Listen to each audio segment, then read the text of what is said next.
जाले अपनी यादों के हमारे साथ रहने दो, न जाने किस गली में ज़िंदगी की शाम हो जाए, न जाने किस गली में ज़िंदगी की शाम हो जाए। हज़ारों साल नरगिस अपनी बेनूरी पे रोती है, हज़ारों साल नरगिस अपनी बेनूरी पे रोती है। बड़ी मुश्किल से होता है चमन में दीदावर पैदा, बड़ी मुश्किल से होता है चमन में दीदावर पैदा।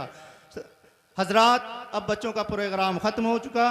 हम साबिक चेयरमैन बद्र आलम साहब को बड़े मुअद्दबाना इल्तिमास के साथ हम गुजारिश करेंगे कि हमारे जो बच्चे पढ़े हैं, एक एक बच्चों को अपने उन मुबारक हाथों से और उलमाए कराम की बैठी हुए नशिस्तों के सामने आप अगर हमारे बच्चों के लिए पेश कर देंगे तो इंशाअल्लाह हमारे लिए बाबरकत होगा। मेरे बच्चों, आज का इस प्रोग्राम में आपने जो अपने हुनर को पेश किया, काबिल तारीफ़ हैं आप। मेरे उलमाए कराम बैठे हुए हैं, वारसुल अंबिया हैं ये। मेरी इतनी औकात नहीं है कि मैं इनके आप सामने कुछ बोल सकूं, लेकिन मैं बहुत पढ़ा लिखा नहीं हूं दोस्तों, अरबी और उर्दू का, लेकिन इनकी सोहबत में रह करके अल्लाह रब्बुल आलमीन ने कुछ बोलने का, कुछ जीने का सलीका सिखा दिया है। मैं इन बच्चों का हौसला अफजाई शेर के साथ करूंगा।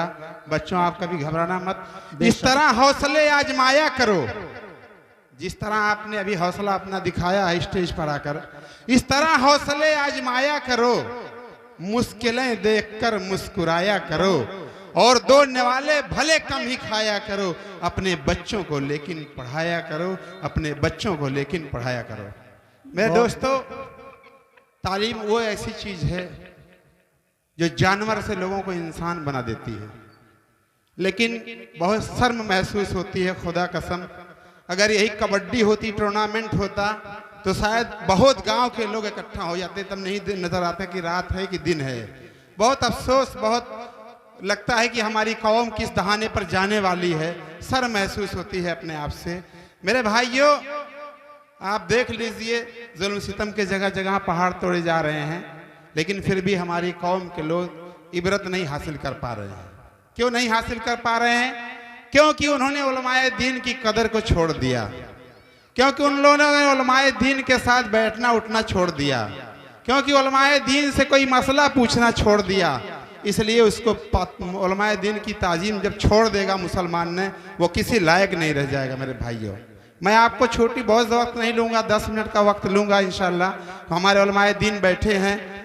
जब उलमाए देवबंद ने 1985 में गांव-गांव में एक तहरीक चला के मदरसे की बुनियाद रखने का काम किया, हम लोग का बचपना था। हर गांव में जहां 10 घर भी मुसलमान बसते थे, वहां भी एक मंडई डाल करके, छोटे कमरे बना करके 10-20 बच्चों को लेकर के लोग अपने बच्चों को मदरसे में भेजने का काम करते थे। उस वक्त मुसलमान इतना अमीर नहीं था, किसी के पास बहुत गाड़ी घोड़ा नहीं था, दौलत का अंबार नहीं था, लेकिन दिल उसका मजबूत था, ईमान उसका मजबूत था। वो मदरसे का ख्याल करता था, मस्जिद का ख्याल करता था। हम लोग का बचपना था, यकीन मानिए, घर से 10 रुपया 5 रुपया चंदा दे करके हर गांव में मदरसा चल रहा था।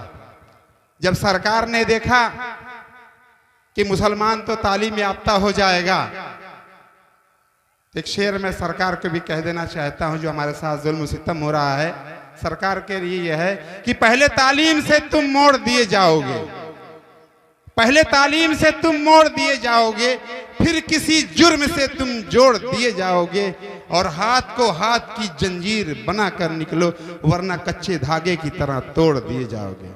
जब सरकार ने देखा कि मुसलमान तालीम याफ्ता हो रहा है, ये बहुत ऊंचाइयों से अपने आगे बढ़ रहा है, तो सरकार ने मदरसों को एक शगुफा दे दिया। ये मैं 15-20 साल पुरानी बात बता रहा हूँ, जब यहाँ सेकुलरिज्म की सरकार थी। उन्होंने मदरसों का आधुनिकीकरण के नाम पर, 2 टीचरों की नियुक्ति के नाम पर एक शगुफा दे दिया।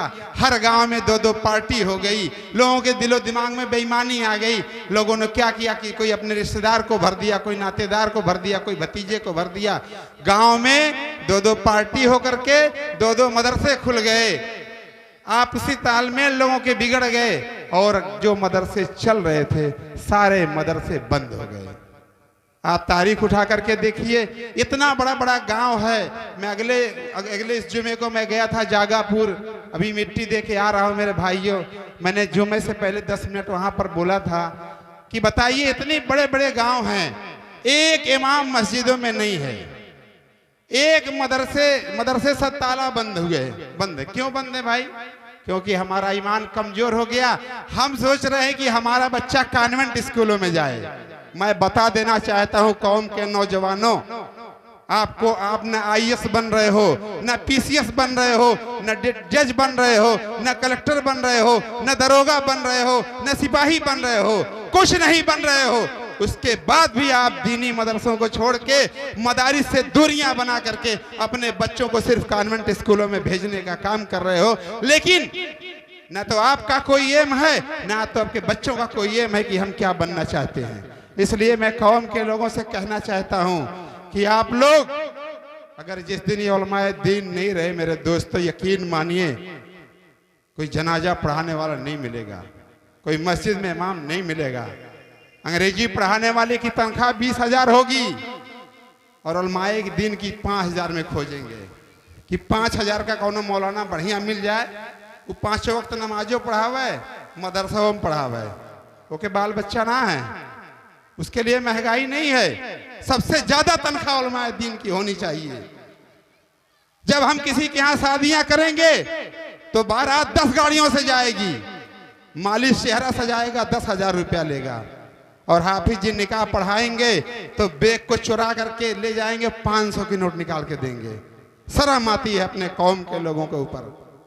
सब जगह सौदेबाजी होगी।